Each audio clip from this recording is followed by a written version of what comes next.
I've asked myself whether we could have done anything differently that might have prevented the murder of Joey Armstrong. I've struggled with that issue for the last 24 hours and continue to do so. Today on Burden of Proof, the FBI says it has a confession from a gunman suspected of beheading a Yosemite Park employee. Is 37-year-old Cary Stayner also a suspect in last February's triple homicide in the national park? This is Burden of Proof with Roger Cossack and Greta van-Susteren.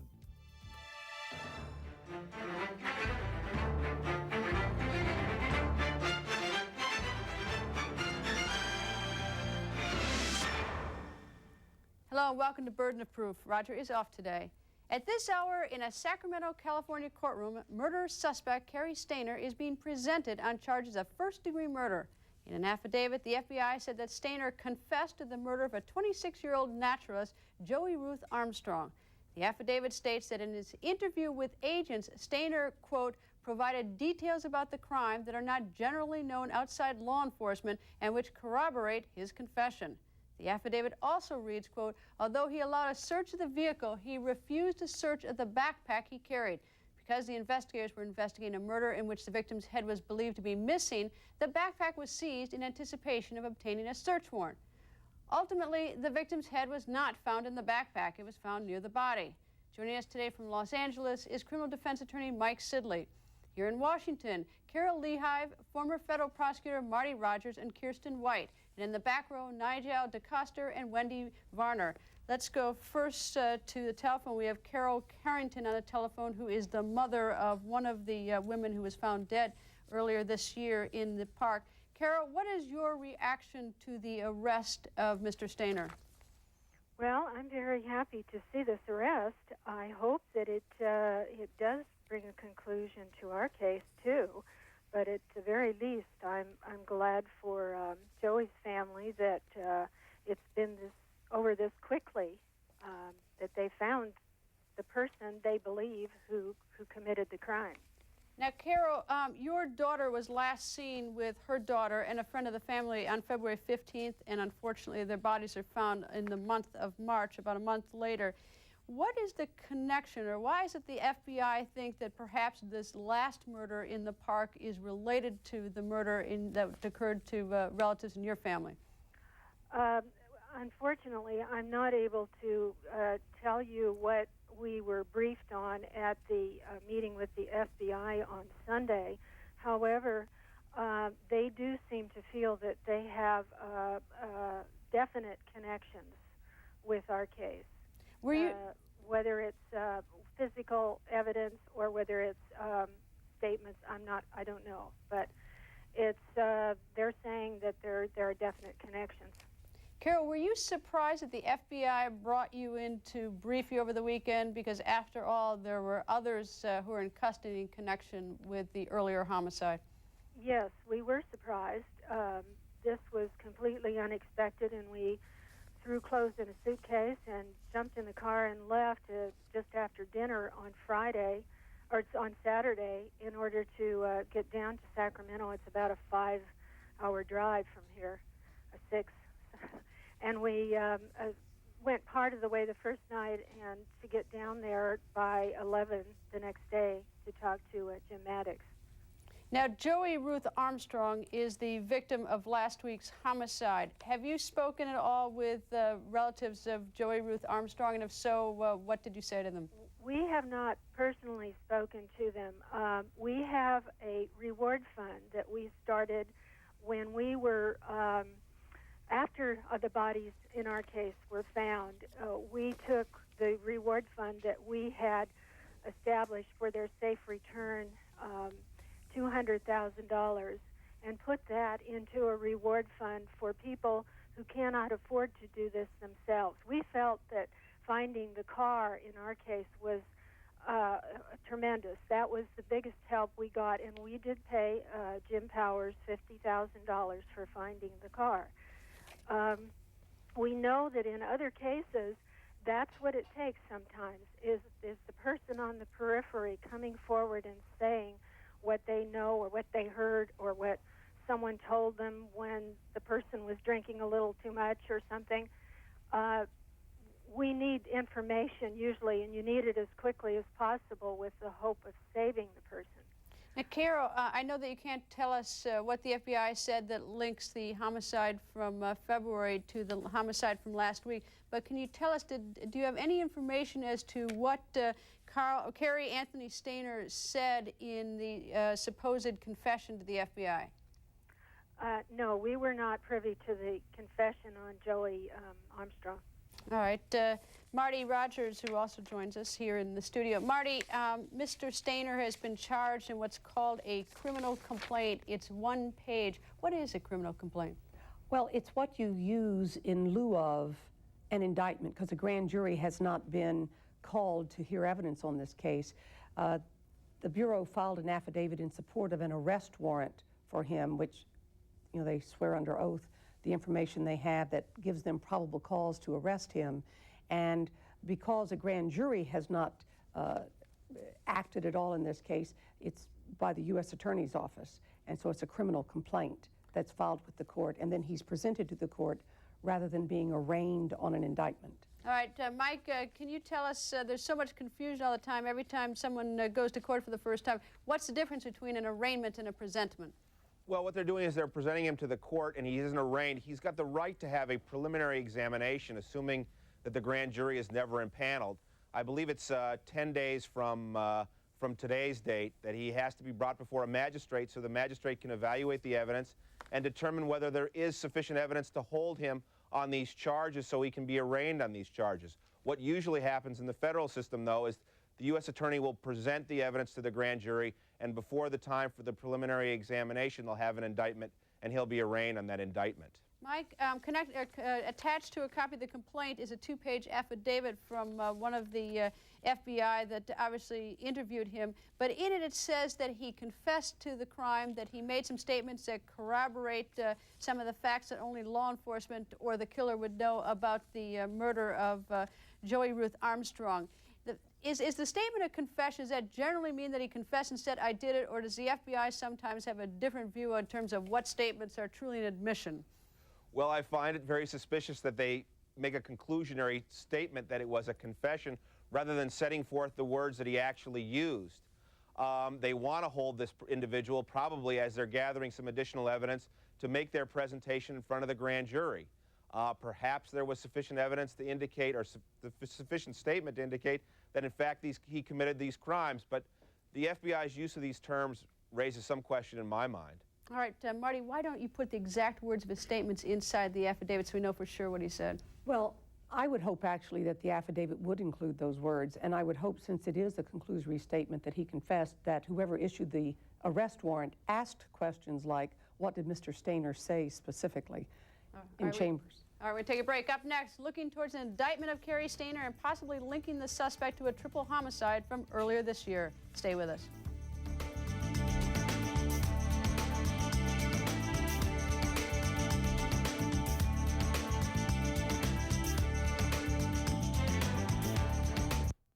Now you can save money anytime you make a phone call. Save on weekends, weekdays, holidays, mornings, evenings. Save on every single call. And you don't have to dial 1010 anything. You just have to call Office Depot. Yeah, and I need a 3-hole paper punch. Yeah. Call 1-888-GO-DEPOT for a free catalog. Office Depot. Low prices every day. Yeah, I've been having this problem with my girlfriend. It's diarrhea. Get it, and you want it gone. Really good listener. Imodium Advanced combines 2 medicines that relieve diarrhea plus cramps and bloating faster. Was I right to invite my mom to my honeymoon? Absolutely. Imodium Advanced. Here's my idea. Make our girls the Best Buy girls, because they're growing up on Best Buy. With the new baby, it's great, because Michael can take the photos and he can email them to our friends and our relatives, and they can see her right there. Mika feels a sense of accomplishment that she knows letters and numbers. You think you can do that, Mika? It's just a lot of fun to watch them grow up with all this technology. Best Buy has been a part of their lives right from the beginning. Here at Upland Mortgage, we can provide home equity loans to get rid of credit card bills that they may have accumulated. Provide them with cash so that they can send children to college. They may want to do a debt consolidation. If you're in debt and have equity in your home, call Upland Mortgage. Upland provides a variety of loan programs for all types of needs, regardless of your credit history. We work extremely hard to get everyone approved. We find a solution to get them out of the bind. If you own your own home, get an easy loan from Upland and get the money you really need really fast. Just starting the application process makes people feel better. An easy loan is also a great way to combine your monthly bills. It's one payment each month. It's so easy. Credit cards, auto loans, even your mortgage, and save hundreds of dollars every month. And we do it quickly, easily, and give you approval the same day. For fast, friendly service, call an Upland Mortgage Financial Advisor today at 1-800-UPLAND-1. It feels great to call people and say you're approved. Plunging prices, Farm Belt in crisis. Know why the commodity markets are in trouble. Know why American farmers are hardest hit. The Moneyline News Hour, tonight 6:30 Eastern. You are what you know. Tonight on Larry King Live, celebrity pilots speak out about their passion for flying their own planes. Join Kenny G, Bruce Jenner, attorney F. Lee Bailey, and more. Tonight, 9 Eastern on CNN.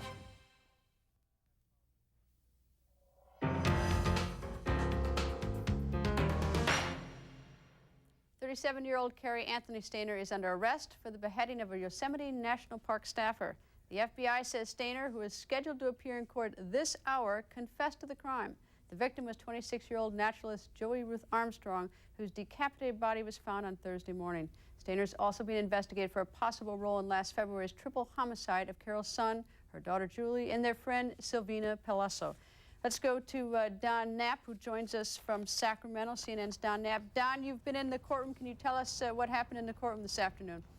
Yes, Greta, it just happened very briefly. We just came out of the courtroom, and what happened was the suspect went into the courtroom and sat down. We saw him look for, I'm sorry, the wind is blowing some equipment around here. We saw him walk into the courtroom, look around the courtroom with sort of expressionless face, I would say. He sat down. What happened took just a matter of a few minutes. The judge asked him if he had a copy of the complaint. He said, quote, "Yes, I do." The judge asked if he would waive further reading, and he said that he would. And then he was advised of some rights, and then the government moved to have him detained. I suppose you can explain exactly what that means. I'm assuming that it means no bail hearing at this point. The governor moved detained because he constitutes, quote, a danger to the community.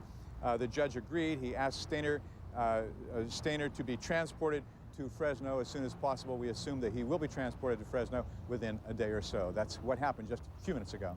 Dan, was there any discussion about what's called a preliminary hearing or a date set for another court hearing for him?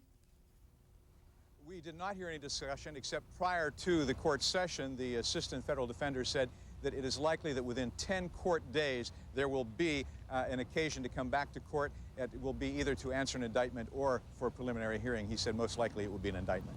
Dan, did the assistant federal defender make any attempt to argue for his release, or did he acquiesce with the statements from the prosecutor? None whatsoever. He simply said that there would be, that he qualified for financial assistance and that there would be a public defender or a federal defender appointed. That's all the conversation that transpired. It was very brief. All right, thanks to CNN's Don Knapp, who's outside the federal courthouse in Sacramento, California, where he's been presented. What's the next step, Marty, for the prosecutor? The next step is between now and in the next 10 days. The government will probably assemble a grand jury and present its evidence to the grand jury so that by the time this 10 days is over with, they're not required then to have a preliminary hearing with the court and explain what their evidence is. They just return the indictment, and Mr. Stayner, is that his name? Stayner. Stayner will then be arraigned on that indictment, no doubt for murder. And in the meantime, they will be gathering their evidence, and I suspect if they probably will not be able to link Mr. Stayner to those other 3 murders in a 10-day time period, but they might. And after his indictment on this case, they'll continue that investigation and try and, in a forensic way, link him up with the murder of Carol's son and her daughter and their friend. Mike, what does a defense attorney do in the next 10 days? Rack his brain and try to think of some possible defenses that they can assert in front of the court. I mean, here's an individual who apparently has confessed. We want to see the text of that confession, but unfortunately, the defense attorney won't have the benefit of that. Basically, just sit back, get your client's confidence, and wait till they have the grand jury indictment so you can enter your not guilty plea. Explore possibilities of an insanity defense, and really try to raise the comfort level of your client. Mike, how do you raise the comfort level of your client? Well, you'll have to sit down and have a long, detailed meeting with him and try to really explore his background so you can really explore all the possibilities that you could raise as a defense. I don't know if the government's going to try to seek the death penalty in this case, but if they do, you're going to have tremendous good attorney-client relationship, and during the next 10 days, you're going to really have to work on that. Marty, at what point does the prosecution have to begin turning over information to the defense attorney about what they have against the defendant? After an indictment is returned, Rule 16 of the Federal Rules of Criminal Procedure dictate the discovery that the government must give to the defense counsel, including, of course, the defendant's statement, which in this case, the most important part of that would be this so-called confession that we've heard about in the affidavit in support of the search warrant, and turn over documentation, forensic test, items that the government is going to use in its case in chief. Is there an incentive for the prosecution to hurry and indict so you do not have to have a preliminary hearing? Yes. Why is that an incentive for the prosecution? Most of the time, prosecutors will try to have a grand jury return an indictment, which is done in secret, and they present their evidence to the grand jury for an indictment rather than presenting their evidence to the court, where, of course, the defendant is present. And so the defense counsel and the defendant do not have the benefit of whatever it is that the government believes is their theory of the case at that juncture. Go ahead, Mike. What the best thing about, for the government, they don't have these witnesses would be subject to cross-examination, and it would give the defense attorney a free bite at the apple. You can marry these witnesses into some testimony, you can really evaluate your evidence, and without the benefit of preliminary hearing, really the defendant is deprived all those opportunities. All right, we can take a break. The arrest of Cary Stayner has resurrected the tragic story of a young boy who was kidnapped at the age of 7 and didn't return to his family until the age of 14. That child was Cary Stayner's brother. Stay with us.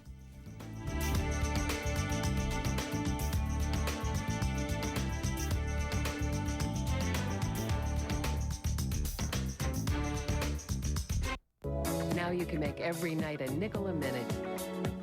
Introducing Sprint Nickel Nights. Now every night till midnight, every call is just a nickel a minute. It's giving America night fever and savings that make every night the right time to talk.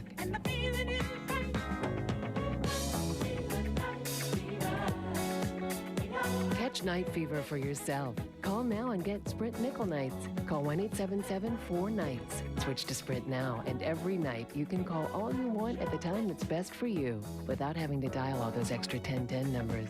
Call 1-877-4-NIGHTS and get Sprint Nickel Nights for night after night of long distance your way. Just 5 cents a minute every night of the week. Catch night fever and make every night your time to call. Switch to Sprint Nickel Nights. Call 1-877-4-NIGHTS now or visit the Sprint store at Radio Shack and catch night fever right now. I'm watching you, CNN. Here's my idea. Make my boys the Best Buy boys because they've grown up on Best Buy. When he wakes up, it's, do I get computer time? It's amazing what they're learning. They're glued to the computer. They love to watch themselves on TV. They just are fascinated by anything that has a button on it or a dial. Technology is really a part of our daily lives. Bringing technology home, one family at a time. Best Buy. Now that's a great idea. Man, that chili was hot. You got heartburn too? Yeah. Want to try these new Pepsi AC chewables? It says you gotta take it with water. What's the water for? With Tums, you don't need water. Just because new Pepsid is chewable doesn't mean it works like Tums. Tums calcium neutralizes acid fast. Pepsid Chewables famotidine has to go through your bloodstream, so it takes 40 minutes just to start controlling acid. You want to go back for water? Forget the water. Pass the Tums. When I was 18 months old, I lost my hearing. When I was 5, I dreamed of becoming a ballerina, even though I could not hear the music. I felt like giving up. But somehow, I found the strength to stay with it.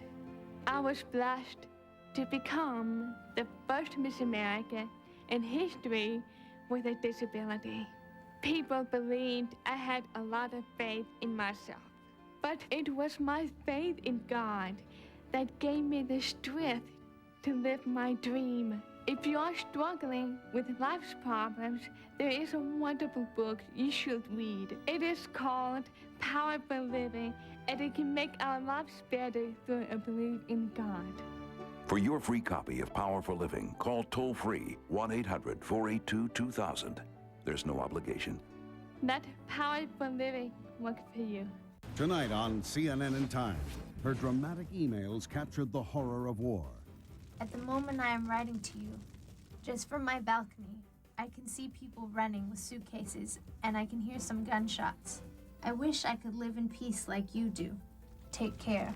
Adona, Kosovo. Now in her first interview, the girl known as Adona shares her story of survival. CNN in Time, tonight 8, 7 Central on CNN.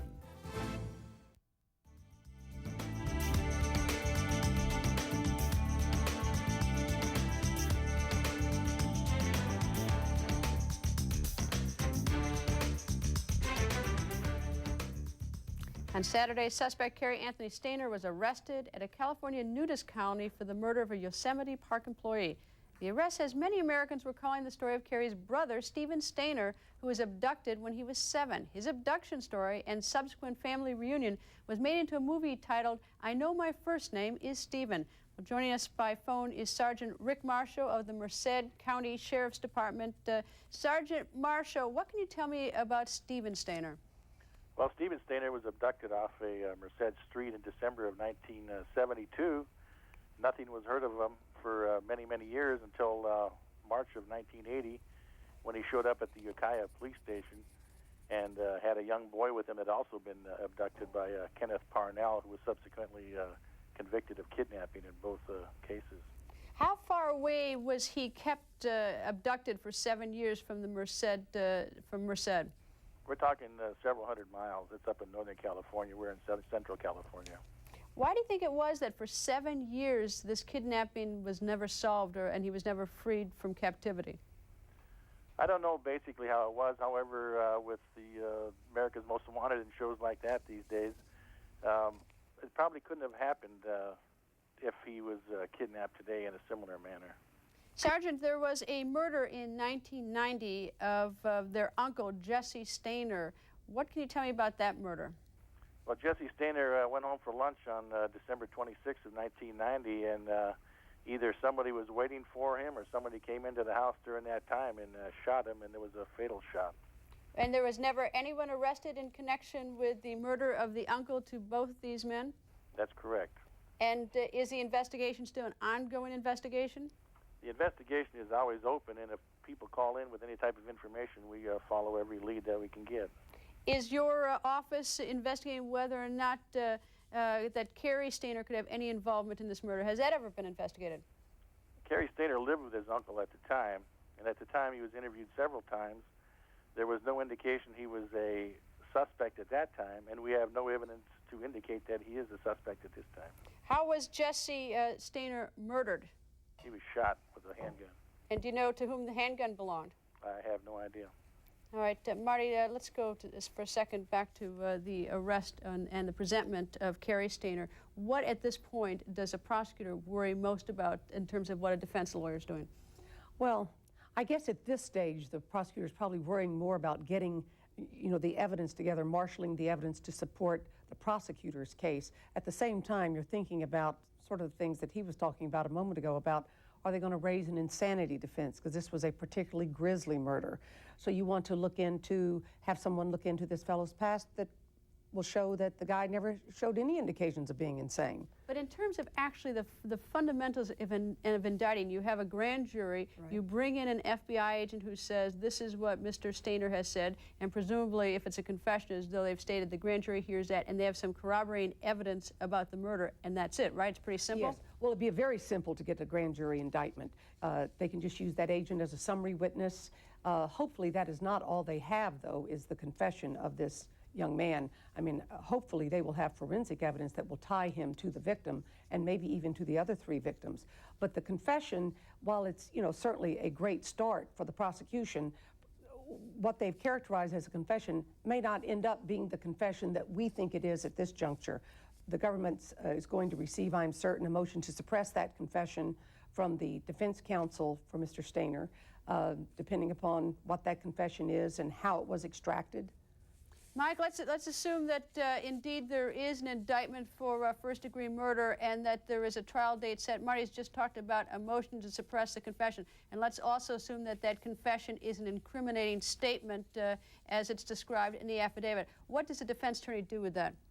Well, like she said, you try to get that statement suppressed. How do you get a statement suppressed? I mean, viewers listening to this probably think that, you know, we lawyers are out of our mind talking about a statement being suppressed if indeed it's a confession. Well, fortunately, if the statement was coerced, I don't know what transpired between these FBI agents and Mr. Stayner, but it may be that the circumstances were so egregious they tried to beat it out of him, or they didn't advise him of his rights to remain silent. There may be some circumstance which causes this statement to have an indicia of unreliability, or it may have been coercive, or maybe they suggested some information to him trying to elicit a statement, or maybe they used some unreasonable means in trying to get this statement, which would give the defense attorney a means to keep that statement out of evidence. Give me some basics, though. A lawyer files a motion. Does the lawyer actually call witnesses to say that this statement should be kept out?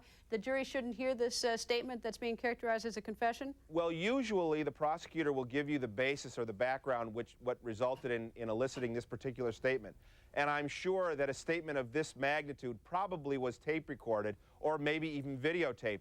So it would give the defense attorney an opportunity to look at the circumstances surrounding the statement. What the defense attorney would do is put together a declaration, include any evidence in his moving papers, and request a hearing date from the court.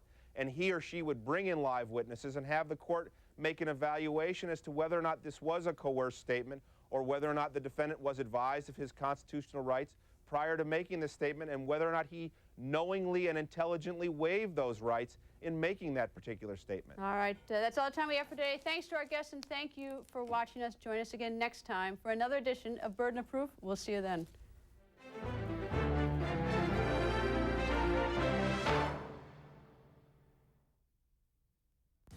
Tonight in the Crossfire, New York Congressman Michael Forbes dumps the GOP. Are Democrats happy he's joined them? Tonight, 7:30 Eastern on CNN.